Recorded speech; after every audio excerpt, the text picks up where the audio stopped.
여러분, 신차든 중고차든 이 자동차에 대해서 궁금하신 분들이 굉장히 많을 겁니다. 우리나라 차들이 뭐 현대, 기아, 삼성, 쌍용, 쉐보레 이렇게 있는데 브랜드별로 이렇게 좀 장단점이 있지 않을까 저는 생각을 해서 그거 좀 관련해서 영상을 찍으려고 해요. 제 기준으로 장단점이 뭐가 있는지 좀 설명을 드릴게요. 요거는 신차, 중고차 다 상관없이 그냥 브랜드만 봤었을 때 설명을 드리는 거예요. 근데 마침 옆에 보면 이 기아차 이 카니발이 있거든요. 지금 사실상 현대, 기아는 그냥 이제 하나로 생각을 하는 게 좀 맞을 것 같아요. 현대, 기아의 장점, 우리 소비자 입장에서 선택의 폭이 넓어요. 차를 선택하는 게 있어서 뭐 예를 들어서 현대, 기아 SUV를 좀 보면은 경차 뭐 캐스퍼 뭐 이거부터 시작해서 베뉴랑 동거차 뭐 스토닉, 아이오닉 뭐 이런 식으로 이렇게 좀 선택의 폭이 넓거든요. 그래서 우리 소비자들 입장에서는 선택지가 좀 넓다. 반대로 단점은 신차 사보신 분들은 아실 거예요. 뭐만 넣다 보면 결과적으로 차값이 너무 비싸졌어. 너무 비싸졌어. 이거 진짜로 이 옵션만 좀 선택이 필요해. 근데 결국 이 옵션을 하려면은 기본 차량 등급이 높아야 되고 그거로 선택해야 되고, 그러니까 약간 비유를 하자면은 예전에 우리 갤럭시 헤드폰 쓰다 보면은 쓸데없는 어플들 막 깔려져 있고 지우지도 못하고 출고가는 겁나 비싸고 그런 개념이에요. 제가 봤을 때 지금 느낌이 현대기아가. 그래서 저는 좀 그런 게 좀 단점이지 않을까. 신차 출고 기준으로 뭐 상품성 이런 거는 뭐 배제합시다. 이거는 좀 원체 호불호가 많이 나뉘기 때문에 현대기아가 뭐 이 정도로 보면은, 반면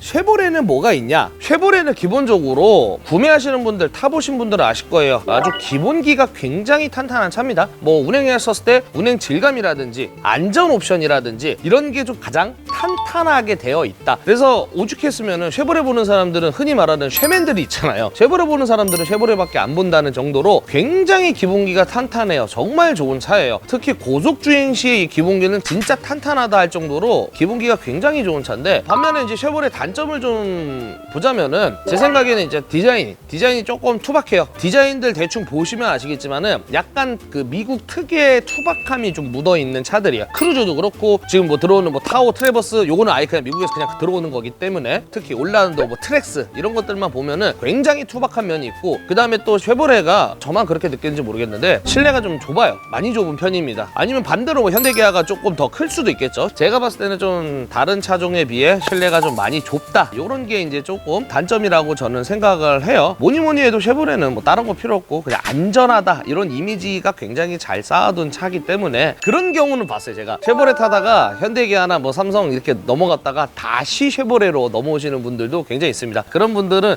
기본에 충실한 차를 좀 많이들 선택을 하시더라고요. 저도 뭐 라프를 타봐서 저도 아는데 뭐 운행 질감은 그래도 확실히 좋다라는 게 쉐보레 장점이라고 생각을 합니다. 그 다음에 이제 우리나라 차 뭐 있을까? 르노 삼성이 있는데, 르노 삼성의 이제 장단점이 뭐가 있냐면은, 르노 삼성은 저번 영상에도 짤막짤막하게 말씀드렸는데, 보통 르노 삼성이 2009년 10년 그 기점으로 전이 이제 닛산 시절의 삼성차고, 2009년 10년 이후부터 지금까지는 르노, 즉 프랑스에서 나오는 삼성차인데, 그 기준으로 제가 설명을 드리자면은 일단 장점이 얘도 기본기도 탄탄하고, 우리 사무실에 또 삼성차 타시는 분 있죠, 김 부장님. 코너링이 그렇게 좋다고 하더라고요. 그러니까 어떤 차를 다 타봤는데도 코너링이 굉장히 좋다, 삼성차가. 그런 얘기를 좀 많이 하셨어요. 삼성 타시는 오너분들이 그런 말씀을 많이 하세요. 코너링이 굉장히 좋다. 그 다음에 두 번째가 신차든 중고차든 가격 대비 옵션들이 굉장히 잘 들어가 있어요. 지금 이 차가 SM7 노바인데 그냥 SM5까지만 보더라도 제일 낮은 등급도 기본적으로 버튼식 스마트키 들어가고 후방 센서 이런 게 기본적으로 잘 들어가 있어요. 중간 등급만 보더라도 후방 센서, 스마트키, 블루투스, 뭐 오토라이트, 열선 시트 뭐 이런 게 이제 좀 기본적으로 잘 갖춰져 있고, 무엇보다도 삼성차는 제일 좋은 게 가성비죠. 호불호가 나뉘긴 합니다만은 중고차 시장에서는 굉장히 동급 차량 대비 많이 저렴하다, 이런 게 이제 장점이라고 저는 생각을 해요, 삼성차가. 근데 이제 또 단점이 뭐냐면은, 나는 얘를 받아줬거든요. 근데 카세타 사장들이 안 받아줘요.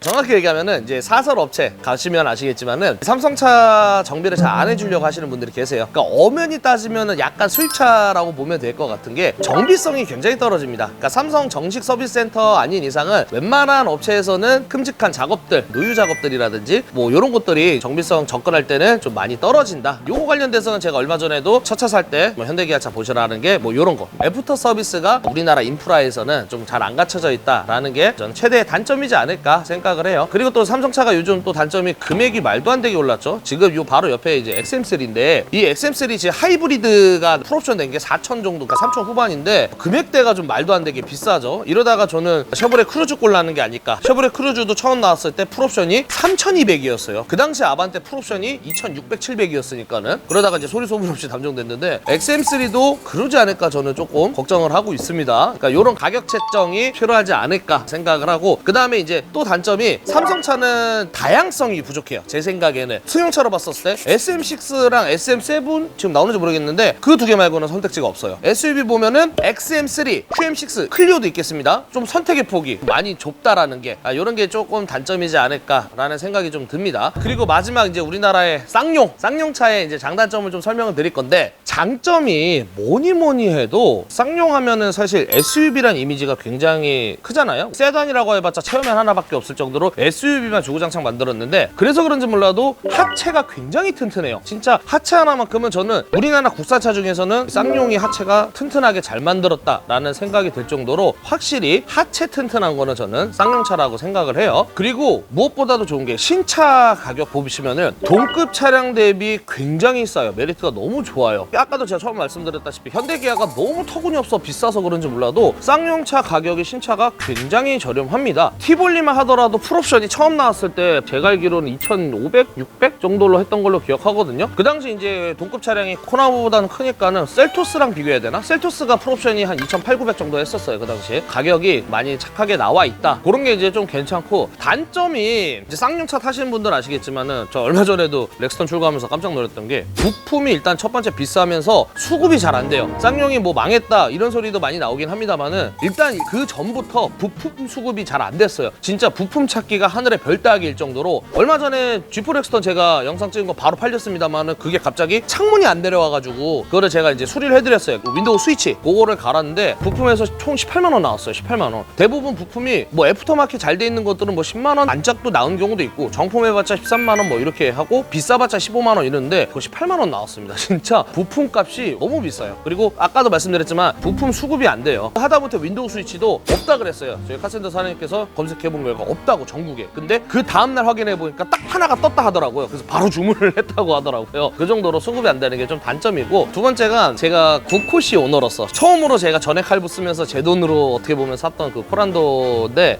뭔가 좀 응원하게 됩니다. 이게 비유가 맞을지 모르겠는데, 정말 사랑했던 여자가 안 맞아서 헤어진 게 아니라 어쩔 수 없이 헤어졌는데 뭔가 정말 응원하게 되고 그 사람이 잘 되길 바라는 약간 그런 느낌의 지금 쌍용 브랜드. 좀 뭔가 아련한 느낌, 뭔가 좀 뭐 단점이라고 하긴 좀 그렇지만은 쌍용한테는 그런 이미지가 있다. 제 기준에는 있다라고 보여집니다. 네. 싼 차. 자, 이렇게 해서 그냥 제 기준에 브랜드별로 좀 장단점을 세웠고, 디테일하게 설명드리자면 너무 끝도 없어서 포괄적으로 좀 말씀을 드렸던 거고요. 저는 또 다음에 좋은 영상으로 찾아뵙는 걸로 하겠습니다. 구독자 여러분 늘 항상 건강하시고 우리 다음에 또 봐요. 아디오스. 바이바이.